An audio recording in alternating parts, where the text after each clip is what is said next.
S മാഷേ, ചർച്ച ചെയ്ത് ജനത്തിന് കേൾക്കാൻ പറ്റാത്ത അല്ലെ താല്പര്യമില്ലാത്ത ഒന്നും നടക്കുന്നില്ല എന്ന് വിചാരിക്കുന്ന രീതിയിലേക്ക് കാര്യങ്ങൾ പോകും. പക്ഷെ നമുക്ക് ചർച്ച ചെയ്യാതിരിക്കാൻ പറ്റത്തില്ല, നമ്മൾ ഈ മാധ്യമമായതുകൊണ്ട്. പ്രകാശിലേക്ക് ചോദ്യം, കോൺഗ്രസിലേക്ക് ചോദ്യം, KC വേണുഗോപാലിലേക്ക് ചോദ്യം. സ്വർണ്ണക്കൊള്ള കേരളത്തിൽ രാഷ്ട്രീയമായിട്ടും സാമൂഹ്യമായും അതേപോലെ തന്നെ ഭക്തി നിർഭരമായിട്ടുള്ള അന്തരീക്ഷത്തിലുമൊക്കെ വളരെ ഗൗരവമായിട്ട് ജനം ചർച്ച ചെയ്യുന്നൊരു വിഷയമാണ് ശബരിമല സ്വർണ്ണക്കൊള്ള എന്ന് പറയാം. നമ്മൾക്ക് ഒരുപാട് കാലമായി നമ്മളതിൻ്റെ പല ആംഗിളുകളിലും ഈ കാര്യത്തെക്കുറിച്ച് സംസാരിച്ചിരുന്നു. നമ്മൾ ഓരോ ഘട്ടത്തിലും സംസാരിക്കുന്ന കാര്യങ്ങൾ പിന്നീട് പൂർത്തീകരിക്കാനായിട്ട് പോകുന്ന തരത്തിലാണ് SITയുടെ അന്വേഷണങ്ങളെല്ലാം പോകുന്നത്. നമ്മൾ നേരത്തെ തന്നെ പറഞ്ഞിരുന്നു, ഇത് അവസാനം സോണിയാഗാന്ധിയിലെത്തിയാണ് അവസാനിക്കാൻ പോകുന്നത് എന്ന് ഒരിക്കൽ നമ്മൾ പറഞ്ഞാണ്. കാരണം ഒന്ന്, ഇത് ആൻറ്റിക്കുമായിട്ട് ബന്ധപ്പെട്ട് ഹൈക്കോടതിയുടെ ഒരു നിരീക്ഷണം ഉണ്ടായിരുന്നു. ഇത് ആർക്കിയോളജിയുടെ ഒരു ക്യാരക്ടറിലേക്ക് പോകുന്ന സമയത്ത് പുരാവസ്തു കൊള്ളക്കാർ, അന്താരാഷ്ട്ര പുരാവസ്തു കൊള്ളക്കാർ അതിൻ്റെ പിന്നിലുണ്ടോ എന്ന് ഒക്കെ അങ്ങനെ ചോദ്യങ്ങളൊക്കെ ഉണ്ടായിരുന്നു. എന്തായാലും ആ ചോദ്യങ്ങളുടെയൊക്കെ ഓരോ ഘട്ടങ്ങളിലും കടന്നുപോയിട്ടുള്ള അന്വേഷണങ്ങളിൽ നിന്ന് അവസാനം നമ്മളിപ്പോൾ എത്തിച്ചേർന്നിരിക്കുന്നത്, ഇന്ന് ചോദ്യം ചെയ്യാനായിട്ട് SIT വിളിപ്പിച്ചിരിക്കുന്നത് എന്താണ്, UDFൻ്റെ കൺവീനറായിട്ടുള്ള അടൂർ പ്രകാശിനെയാണ്. അടൂർക്കാരനാണ്, ശബരിമല ക്ഷേത്രമായിട്ട് വളരെ ബന്ധമുള്ളതാണ്.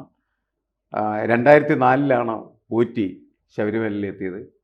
അത് KC വേണുഗോപാലിൻ്റെ കാലത്തായിരുന്നു. ആരാണ് അദ്ദേഹത്തെ കയറ്റിയത് എന്നതിനുള്ള ഉത്തരമൊക്കെ ആയി നിൽക്കുന്ന സമയത്ത്, നേരത്തെയൊക്കെ ഇതിൻ്റെ മുന്നണിയിൽ അല്ലെങ്കിൽ ജയിലിൽ പോകുന്നതിൻ്റെ മുന്നണിയിൽ ഇങ്ങനെ CPM നേതാക്കളെ നമ്മളിങ്ങനെ കണ്ടുകൊണ്ടിരിക്കുക. പത്മനടക്കം, പത്മകുമാർ, വാസു, അവരൊക്കെ പ്രധാനപ്പെട്ട CPM നേതാക്കൾ. അത് കഴിഞ്ഞതായി ഇപ്പോൾ നമ്മൾ കോൺഗ്രസ് നേതാക്കളിലേക്ക് എത്തുകയാണ് ചെയ്യുന്നത്. ഈ അന്വേഷണം ഇപ്പോൾ എത്തി നിൽക്കുന്നത് അടൂർ പ്രകാശിലാണ്.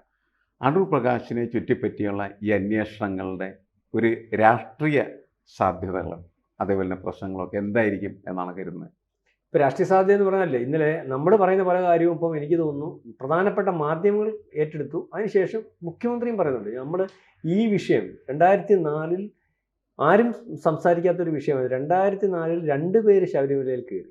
ഒന്ന് KC വേണുഗോപാൽ ഈ ദേവസ്വം മന്ത്രിയായിട്ട് കയറി. 2 പോറ്റി അവിടെ വന്നതും 2004 നമ്മൾ സൂചിപ്പിച്ചതാണ്.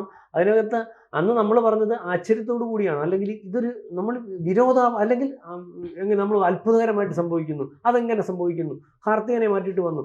ഇത് ഇന്നലെ മുഖ്യമന്ത്രി ഔദ്യോഗികമായിട്ട് വളരെ പ്രസക്തമായിട്ടാണ് പറഞ്ഞത്. 2004 അവിടുത്തെ ദേവസ്വം വകുപ്പ് മന്ത്രിയായിട്ട് പ്രധാനപ്പെട്ട കോൺഗ്രസിൻ്റെ അന്നത്തെ നേതാക്കന്മാർ ഒരാളായി മാറ്റിയിട്ട് ഈ കോൺഗ്രസിൻ്റെ ഇപ്പം എല്ലാം ഒരുപക്ഷെ രാഹുൽ ഗാന്ധി കഴിഞ്ഞാൽ അടുത്ത ആൾ, കാരണം സംഘടനാ സെക്രട്ടറി, ദേശീയ സംഘടനാ സെക്രട്ടറി അയാളായിരിക്കുന്നു ആ ഒരു ചോദ്യം ചെയ്യലേക്ക്. പിന്നെ വന്നിരിക്കുന്നത് ഇന്ന് നമ്മൾ നേരത്തെ പറഞ്ഞതുപോലെ സോണിയാഗാന്ധി എന്ന് പറഞ്ഞ കോൺഗ്രസിൻ്റെ ഏറ്റവും പരമോന്നത നേതാവിൻ്റെ അടുത്ത് ഉണ്ണികൃഷ്ണൻ പോറ്റിയും അയാളുടെ ഭാര്യയും സ്വർണം മോട്ടിച്ച് വെച്ച ഗോവർദ്ധനും ഒന്നിച്ച് നിൽക്കുന്നത്. ഫോട്ടോയുടെ കൂടെ നിൽക്കുന്നു പ്രകാശ്, കൂടെ നിൽക്കുന്നു ആൻ്റോ ആൻ്റണി. ഈ ചോദ്യം നേരത്തെ വന്നതാണ്. പിന്നെ വരുന്നു ആൻ്റോ ആൻ്റണിയുടെ വീട്ടിൽ പലവട്ടം പ്രകാശ് പോകുന്നു. അത് അദ്ദേഹം വ്യക്തത വരുത്തി പറഞ്ഞാൽ മതി. എനിക്ക് അദ്ദേഹത്തെ പറ്റി അറിയാം, അല്ല ഒരു കള്ളനാണെന്നൊന്നും എനിക്ക് അഭിപ്രായമില്ല. പക്ഷെ ചോദിക്കുന്ന ചോദ്യം ഇതാണ്.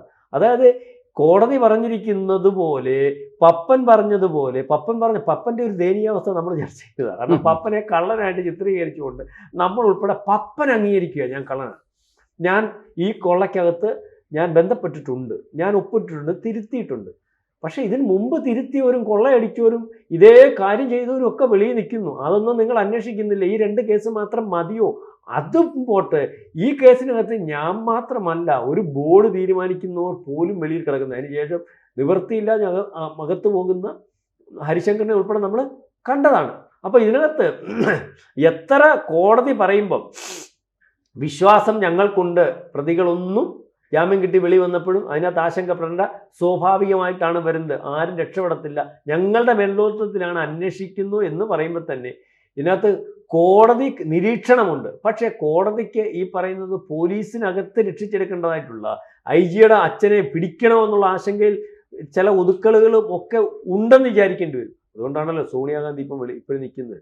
അല്ലെ, സോണിയാഗാന്ധിയെ കൊണ്ടുവരുന്നതും സോണിയാഗാന്ധി പ്രതിയാകുന്നതും സോണിയാഗാന്ധി ഇതിനകത്ത് വേണ്ടാൻ തീരുമാനിക്കുന്നതും ആയിട്ടുള്ള CPMൻ്റെ ദേശീയ സെക്രട്ടറി ഉൾപ്പെടെ ഉള്ളവരുണ്ട്.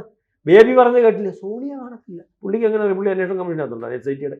SITയുടെ അന്വേഷണത്തിനകത്ത് പുള്ളിയാണോ അതിൻ്റെ തലവൻ? സോണിയ കാണത്തില്ലെന്ന് പറയാൻ കടകംപള്ളി സുരേന്ദ്രൻ എങ്ങനെ പറയാൻ പറ്റും പ്രകാശ് കാണത്തില്ലെന്ന്? അതിനല്ലേ അന്വേഷണ സംഘത്തെ വെച്ചിരിക്കുന്നത്. കെ മുരളീധരൻ എങ്ങനെ പറയാൻ പറ്റും ഇത് രാഷ്ട്രീയ പ്രേരിതമാണ്? അപ്പോൾ ഇതിനകത്ത് നമ്മൾ വരുന്നത്, നമ്മൾ നേരത്തെ നമ്മളായി ചർച്ച ചെയ്തിട്ടുള്ളത്, നമ്മൾ വരുന്നത് എന്തുകൊണ്ട് കോൺഗ്രസ് സമരത്തിനില്ലായിരുന്നു, എന്തുകൊണ്ട് ഇപ്പോഴും ഒളിച്ചും പാത്തും പോറ്റിയെ കയറ്റി എന്നൊക്കെ പറഞ്ഞിട്ട് ഒന്നുമില്ലാതെ പോകുന്ന ഒരവസ്ഥ ഉണ്ടല്ലോ. പോറ്റിയെ കയറ്റി എന്ന് പറഞ്ഞാൽ മുദ്രാവാക്യം ഉപയോഗിച്ച് ഒരുപക്ഷെ തദ്ദേശ സ്വയംഭരണ സ്ഥാപനങ്ങളിലേക്കൂടെ തെരഞ്ഞെടുപ്പിൽ മുന്നേറ്റം ഉണ്ടാക്കിയ കോൺഗ്രസ് എന്തുകൊണ്ട് അതേ കൃത്യമായിട്ട് പിടിച്ചില്ല? അല്ലെങ്കിൽ ഈ പറയുന്ന മുദ്രാവാക്യം, ഇവർ ഉപയോഗിച്ച മുദ്രാവാക്യം എന്തുകൊണ്ട് പ്രധാനപ്പെട്ട നേതാവായിട്ടുള്ള മുഖ്യമന്ത്രി ഇപ്പൊ ഇവർക്കെതിരെ ഉപയോഗിക്കാൻ ശ്രമിക്കുന്നു? അപ്പം സാറേ, ഇതിനകത്ത് കൊള്ള CPMന്റെ കൊള്ളക്കാര് ഇത്രേ ഉള്ളൂ. ഞാൻ പറയുന്നത് ഒരു വാസുവും ഒരു പപ്പനുമേ കാണത്തുള്ളൂ എന്ന് വിചാരിക്കേണ്ടി വരും. ഇതിനകത്ത് ദീർഘകാലമായിട്ട് കൊള്ള നടത്തിയതും കൊള്ള മുതൽ ഇരിക്കുന്നതും അല്ലെങ്കിൽ പരിശോധിക്കുമ്പോൾ വലിയ വലുപ്പത്തിലുള്ളതും ദേശീയ നേതാക്കന്മാർ ഉള്ളതും ഒക്കെ കോൺഗ്രസിൻ്റെ ആണെന്നുള്ള രീതിയിലേക്ക് ആ കാര്യങ്ങൾ പോകുന്നത്. അതുകൊണ്ടാണ് ഇന്നലെ പ്രധാനപ്പെട്ട KC വേണുഗോപാലിനെതിരെ ഇതുവരെ ആരും പറഞ്ഞിട്ടില്ല. KC വേണുഗോപാലിൻ്റെ ഫോട്ടോ എങ്ങൊന്നും വന്നിട്ടില്ല, പ്രകാശിൻ്റെ വന്നതുപോലെ വന്നിട്ടില്ല, ആൻ്റോണിയുടെ വന്നതുപോലെ വന്നിട്ടില്ല, സോണിയാഗാന്ധിയുടെ വന്നതുപോലെ വന്നിട്ടില്ല. ഇങ്ങനെ നിൽക്കാതെ മാത്രം രമേശ് ചെന്നിത്തല മാത്രം ഒതുക്കത്തിൽ ആമയെ ചുടുവാങ്കി മലത്തിയിട്ട് ചുണ്ടേ ഞാനെന്ന് പറഞ്ഞില്ല രാമനാരായണെന്ന് പറഞ്ഞൊരു പഴഞ്ചൊല്ലുണ്ടല്ലോ, ഇതേ രീതിയിൽ പറഞ്ഞു. അതിനകത്ത് ഞാൻ കൊള്ളയുണ്ട്, കടൽ കടത്തിയിട്ടുണ്ട്, 1000 കോടി രൂപയുടെ ബിസിനസ് നടന്നിട്ടുണ്ട്, ഞാൻ 2 വ്യവസായികളെ SITക്ക് മുമ്പിൽ തരാം, എനിക്ക് പരാതി ഉണ്ടെന്ന് പറഞ്ഞ് 2 വ്യവസായികളെ കൊണ്ടിരുത്തി സംസാരിച്ചപ്പോൾ മണിയുടെ കാര്യം പറഞ്ഞു, ശബരിമലയിൽ കൊടിമരത്തിൻ്റെ കീഴിൽ അഷ്ടദിക്പാലകന്മാരുടെ കാര്യം പറഞ്ഞു, ചാക്കിൽ കെട്ടിവെച്ചിരുന്നതിൻ്റെ കാര്യം പറഞ്ഞു. ഇതാണല്ലോ പിന്നെ വിഷയം വന്നപ്പോൾ ഈ ചാക്ക് കെട്ടാണല്ലോ സ്ട്രോങ് റൂമിൽ കണ്ടത്. അത് വരാമല്ലോ, വരാം. ആ രീതിയിൽ പറഞ്ഞപ്പോൾ ഒരു കാര്യം കൂടെ പറഞ്ഞു, ആലപ്പുഴക്കാരനൊരു നേതാവ്, പ്രധാനപ്പെട്ട ഒരു വ്യക്തി ഇതിൻ്റെ പിറകിലുണ്ട്. വ്യക്തതരത്തിൽ പറഞ്ഞില്ലെന്നേ ഉള്ളൂ. ഇപ്പം വന്നല്ല പിറകിലുള്ള ആള്. അപ്പം മുഖ്യമന്ത്രി അതും പേര് പറഞ്ഞിട്ടില്ല. മുഖ്യമന്ത്രി പറയാതിരിക്കുന്നു. ഞാനീ പറഞ്ഞ മുഖ്യമന്ത്രി ഇന്നലെ പറഞ്ഞു കോൺഗ്രസിന്റെ ഏറ്റവും പ്രബലനാണ് കേരളം. 2004 ആരാപ്പാ ദേവസ്വം ബോർഡ് മന്ത്രി? ഇനി എന്തിനാ സാറേ പേര് പറയും?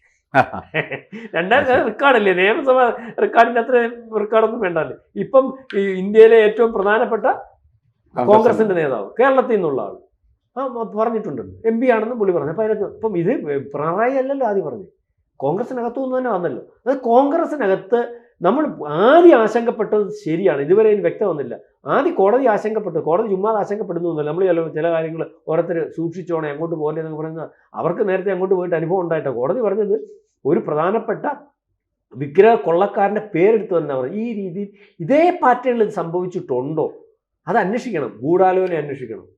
ഇതൊക്കെ പറഞ്ഞതെന്ന് പറഞ്ഞാൽ ഗൂഢാലോചന മന്ത്രി ഇപ്പം അല്ലെങ്കിൽ അല്ലേ? ശരിയാണ്. ഈ അന്വേഷണത്തിൻ്റെ ഒരു എത്രമാത്രം പോകും എന്ന് നമ്മൾ പരിശോധിച്ചാൽ അത് ഇപ്പോഴെങ്ങും നിൽക്കില്ല. ഇത് തുടരും. കോടതി വളരെ കോടതി പറഞ്ഞിട്ടുണ്ട് സമയം വേണ്ടി വരും. കോടതി കൃത്യമായിട്ട് പറഞ്ഞ് വെറുതെ തല്ലിക്കൂട്ട് കുറ്റപത്രം ഉണ്ടാക്കണ്ട, കൃത്യമായിട്ട് കുറ്റവാളികളെ സ്പോട്ട് ചെയ്ത് അവർ നടത്തിയിരിക്കുന്നതായിട്ടുള്ള കുറ്റങ്ങൾ അത് തെളിയിക്കുന്നതിനാവശ്യമായിട്ടുള്ള രേഖകളടക്കം കുറ്റപത്രം കൊണ്ട് കൊണ്ടുവന്നാൽ മതി. നീ 90 ദിവസത്തിന് മുമ്പ് ഒന്നും ഉണ്ടാക്കണമെന്ന് കോടതി പറഞ്ഞതിൻ്റെ അടിസ്ഥാനമാണ്. അതായത് ഇതിൽപ്പെട്ട മുഴുവൻ ആളുകളും കോടതി ശരിപ്പെടുത്തും എന്ന് തന്നെയാണ് നമ്മൾ പൊതുവെ മനസ്സിലാക്കിക്കൊണ്ടിരിക്കുന്നത്. രാഷ്ട്രീയമായിട്ട് ഇത് ഉപയോഗിക്കാൻ ശ്രമിക്കുന്ന ആളുകൾക്ക് അത് തിരിച്ചടിയായി വരികയാണ് ചെയ്യുന്നത്. കോൺഗ്രസ്സിന് നേരെ ഇപ്പോൾ കോൺഗ്രസ് നേതാക്കൾ നിരക്കും, BJP ഒന്നും സംസാരിക്കുന്നില്ല. കാരണം നമുക്കറിയാം അന്ന് ഓടി പാഞ്ഞൊക്കെ പോയെങ്കിലും പിന്നെ ഒന്നും സംസാരിക്കുന്നില്ല. ദേശീയ പ്രസിഡന്റ് പറഞ്ഞു കൊടുത്തത് നിങ്ങൾ സ്വർണ്ണക്കൊള്ളയെ പിടിച്ച് കാര്യങ്ങൾ കൈകാര്യം ചെയ്യാനാണ് പറഞ്ഞത്. അയാൾക്കറിയാം അത് പ്രയോജനം ചെയ്യുന്നു. ഇവിടുത്തെ നേതാക്കന്മാർ അതിനകത്ത് ഒളിച്ചു കളിക്കുന്നുണ്ട്. അപ്പൊ നമുക്ക് മനസ്സിലാവും ഇത് ഈ സ്വർണ്ണ കൊള്ള നടത്തിയ മുഴുവൻ ആളുകളും ജയിലിൽ പോയേ അവസാനിക്കുള്ള കേസ്.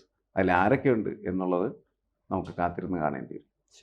കൂടുതൽ വാർത്തകളും വിശേഷങ്ങളും നിങ്ങളിലേക്ക് എത്താൻ ABC മലയാളം സബ്സ്ക്രൈബ് ചെയ്യുക, ബെൽ ബട്ടണും അമർത്തുക.